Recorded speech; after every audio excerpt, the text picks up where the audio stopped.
Hi there, and welcome to a very special visit to my channel, or welcome to Han Shot First. So a while back, I was watching someone in the vinyl community. Some of his viewers had reached out to him and said, "You have such a vast collection of stuff, why don't you show some older stuff and not only stuff you've recently received?" And of course that was all about vinyl. And I'd love to show you old CDs and old vinyl, but I'm currently staying in Denmark and I got my entire collection in Norway. Yada yada yada.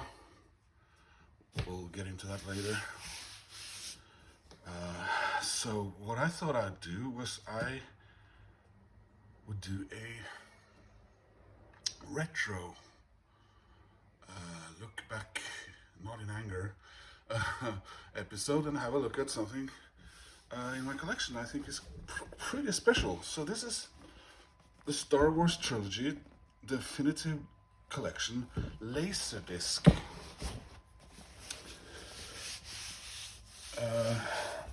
And for those of you who don't know what that is, I can only say you either grew up in Europe and weren't a collector like me, or you're really young and good for you.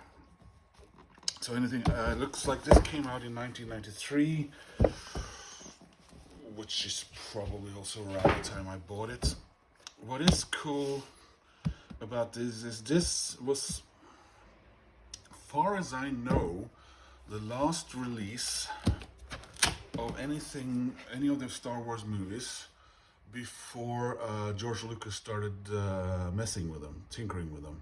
So this is the definitive release of the Star Wars movies, where, like I said when I started, where Han shot first, you know, without all those weird Jabba the Hutt things and the overpopulation of Mos Eisley of all various creatures. So as you can see, it's a very nice sturdy box. I've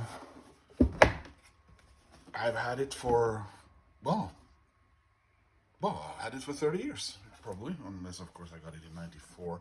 I don't remember. I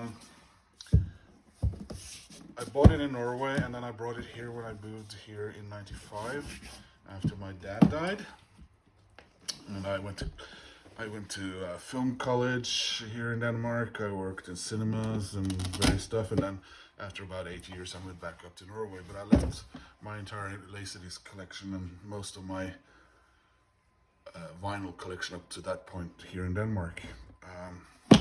So yeah, this was, I brought this to the film college. I remember a co-student of mine had a similar one, and he insisted on showing the movies in our cinema.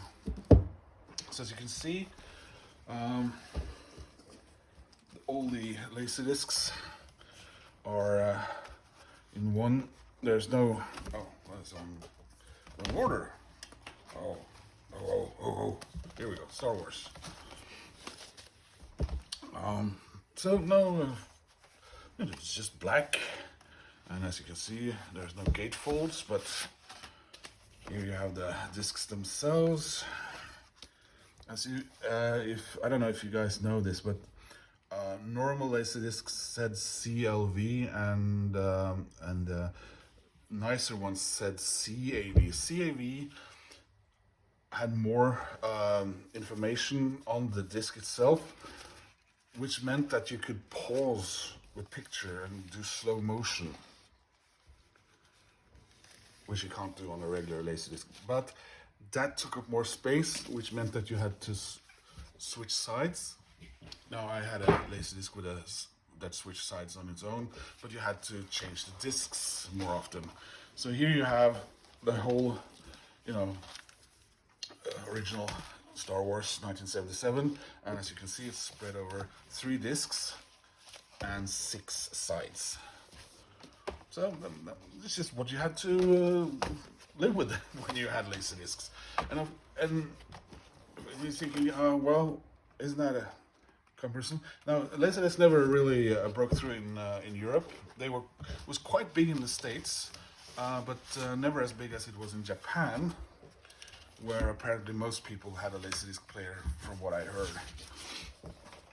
So I had a place in Norway and a place in Denmark that sold Laserdisc players that were converted so that you could run American films on them. And you also had to have a TV that would allow an NTSC signal instead of a PAL signal. It worked fairly well in Norway until that one store closed. And then in Denmark, we had a shop in Aalborg. It's still there. But the Danish are really strict about what they call parallel imports of films. So, yeah, it was. But of course, then around 97, 98, I started collecting DVDs.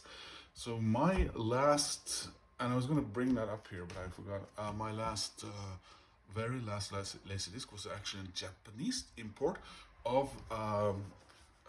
Star Wars Episode 1, The Phantom Menace.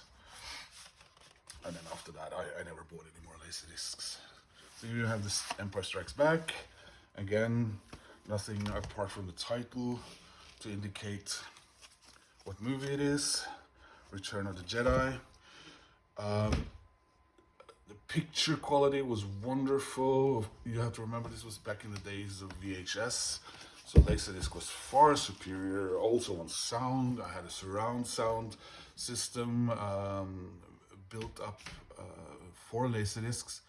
This was also before flat screens. I had a widescreen TV, but the old glass ones with a SCART cable.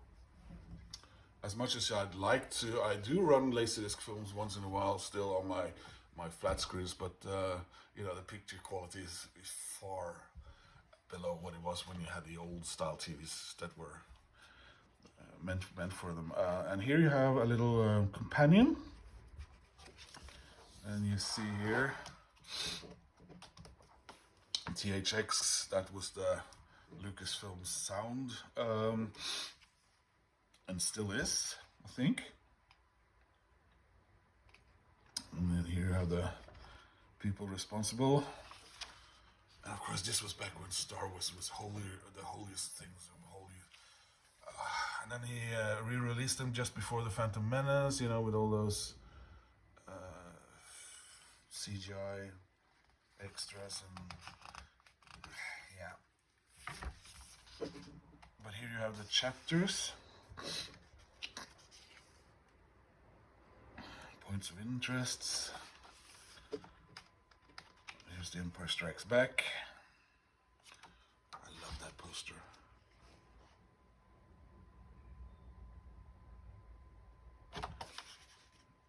Yeah, that is. There's nothing not to love about The Empire Strikes Back. It's a perfect film. And then Return of the Jedi. Remember, the first time I got the Return of the Jedi on home entertainment was a British VHS cassette, and it only had that poster was just the hands with a part of the lightsaber, and I was I was furious because why wasn't the cover of the VHS that one instead? Oh well, memories. And also there's a book. George Lucas, The Creative Impulse. So you have a beautiful book about Lucasfilm's first 20 years.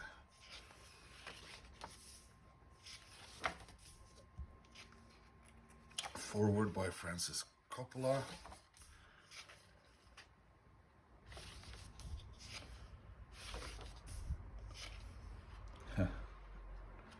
There's a Man's Chinese Theater.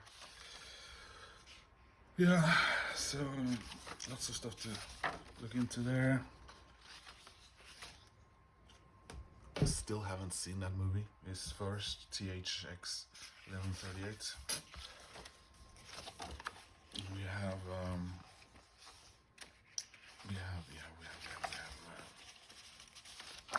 oh, come on. Here it is, American Graffiti. Star Wars. More American Graffiti. Oh, I was not aware of that, to be honest. Empire Strikes Back.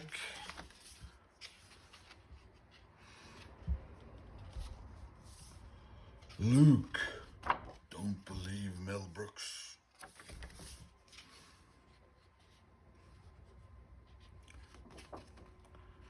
Wait, as you will get now, you're sitting.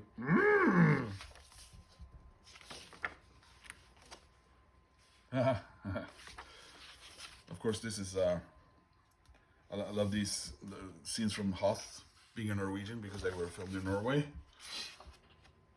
Then he made Kagemusha, or the Shadow Warrior. And here we have Raiders of the Lost Ark. Oh my god. What do we have here? Okay, so these must be some executive producer stuff. Return of the Jedi.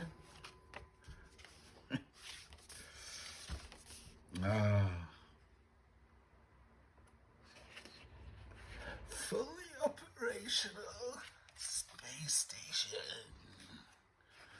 Temple of Doom. Monkey Brains, Chilled, of course. Oh, yeah, I tried to watch one of those once. I gave up.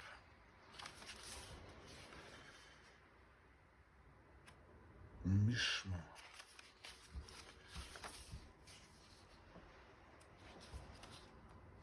Labyrinth. Oh. Jennifer Connelly. I just saw Jennifer Connelly in a movie looking strikingly beautiful. Same age as me, 51. What was that movie? Oh my god, she was someone's. Oh yeah, of course, the new yeah. My brain doesn't work now. Tom Cruise movie. Top Gun, new Top Gun movie. Man, she looked good in it. Willow. I love Willow. And I'm saying that as someone who's only seen the film 20 times or something like that. And of course did not touch that TV series or streaming series with a 10-foot pole. I knew what they were up to. The Land Before Time. Oh. And The Last Crusade. Okay. Maniac Mansion. Oh yeah, the Young Indiana Jones Chronicles. When you're looking through this book, I'm surprised some of these things were already made when this book was made, because this book is of course 30 years old. Here we go. Lucas licensing. Lunchboxes and everything. Yeah, that's the cover I was talking about, whether the UK VHS cover had of Return of the Jedi had that one. Yeah. There's a B-Wing fighter, Imperial shuttle. I had tons of these toys, and then yeah, my mom, clean up your room at some stage, and then threw it all away.